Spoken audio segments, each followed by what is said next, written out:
Selamat bergabung pada kuliah Model Penelitian Stratifikasi dan Mobilitas Sosial. Pada kuliah hari ini, saya akan membahas 4 model penelitian, yaitu studi komunitas, pengukuran prestis, socio-economic index, dan kelas kategoris. Saya memulai dengan studi komunitas.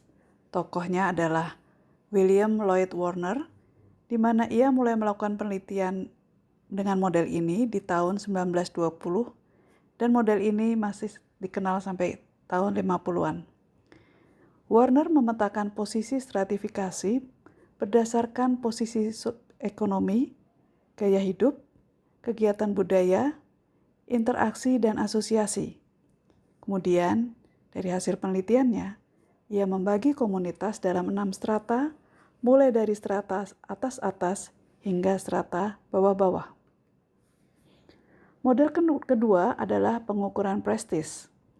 Tokohnya adalah David Glass, di mana model ini mulai dilakukan sejak tahun 50. Penelitian ini menggunakan data survei nasional secara berkala di setiap negara.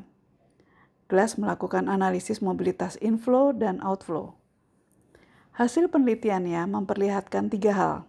Pertama, adanya kesamaan pola stratifikasi di negara-negara barat.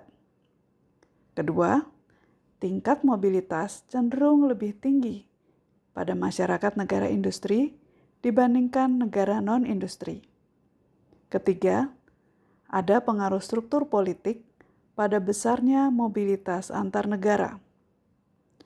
Kemudian Glass juga menciptakan skala prestis okupasi di setiap negara. Masih pada model pengukuran prestis, tokoh lain adalah Donald Raymond dan Harry Genseboom. Mereka melakukan penelitian dengan menggunakan pendekatan reputasional.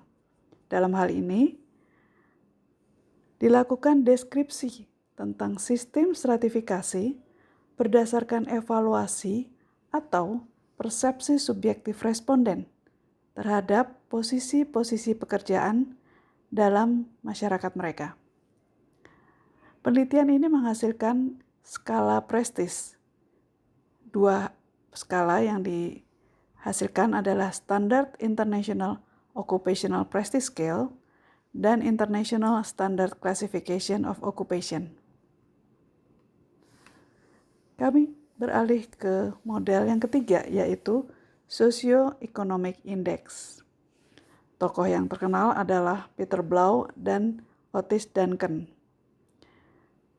Model ini diberlakukan pada awal tahun 60-an.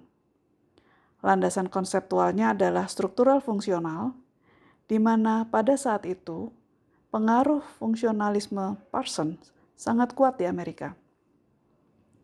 Penelitian ini menggunakan skala objektif stratifikasi, yaitu pendidikan, penghasilan, dan prestis pekerjaan. Konseptualisasi status sosial dianggap mempengaruhi gaya hidup terkait pekerjaan seseorang.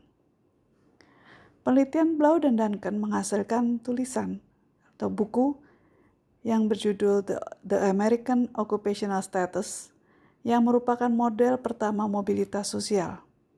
Dan mereka memberikan kontribusi sangat penting pada sosiologi, yaitu digunakannya path analysis sebagai model efek tidak langsung dalam sosiologi.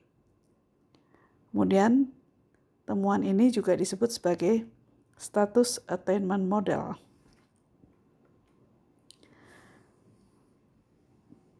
Dalam penelitian path analysis mereka, Blau dan Duncan menelusuri saling ketergantungan antara social origin, yaitu pekerjaan ayah dan pendidikan ayah, terhadap awal karir, pendidikan, dan menguji pengaruhnya langsung dan tidak langsung terhadap pencapaian dalam pekerjaan.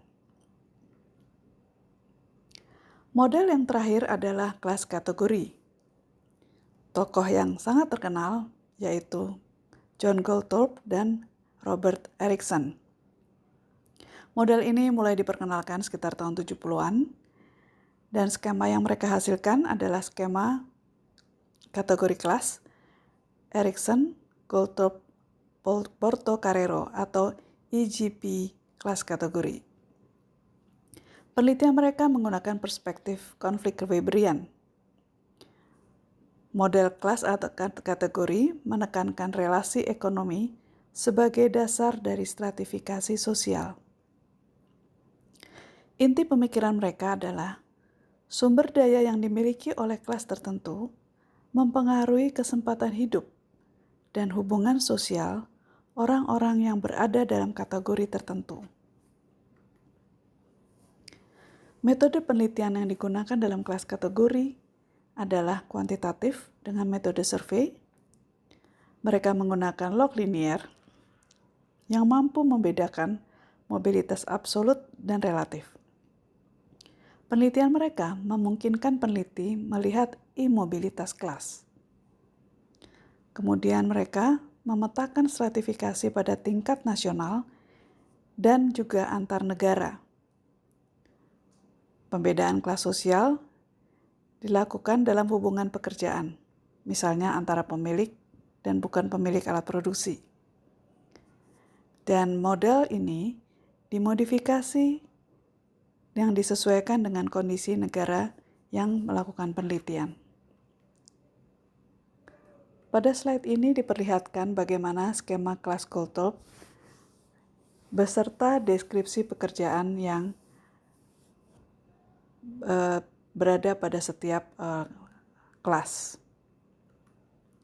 Kemudian ketika kita mau melakukan penelitian, data-data apa yang bisa kita gunakan? Kita bisa menggunakan data nasional dari Badan Pusat Statistik atau BPS. Susenas memberikan informasi mengenai karakteristik sosial, ekonomi, seperti pendidikan, kesehatan, perumahan, perlindungan sosial. Kemudian yang kedua, Sistem Neraca Sosial Ekonomi atau SNSI, yang merupakan kerangka data yang merangkum variabel sosial ekonomi dalam bentuk matriks yang terpadu. Selain data dari BPS, juga bisa dilihat data dari Badan Koordinasi Keluarga Berencana atau BKKBN. BKKBN merumuskan tipologi keluarga sejahtera. Yang dimaksud adalah pengelompokan keluarga secara bertahap, yaitu keluarga sejahtera 1, 2, 3, dan 3+. Definisi konseptualnya adalah kemampuan keluarga dalam memenuhi kebutuhan dasar, sosial, psikologi, pengembangan, dan kepedulian sosial. Dan pengukurannya adalah berupa 23 indikator, di mana dalam setiap tahapan menggunakan indikator yang berbeda. Demikian penjelasan mengenai model penelitian stratifikasi dan mobilitas sosial. Semoga perkuliahan hari ini dapat memberikan dan menambah wawasan pengetahuan saudara-saudara dalam melakukan penelitian. Terima kasih atas perhatian saudara-saudara. Sampai berjumpa.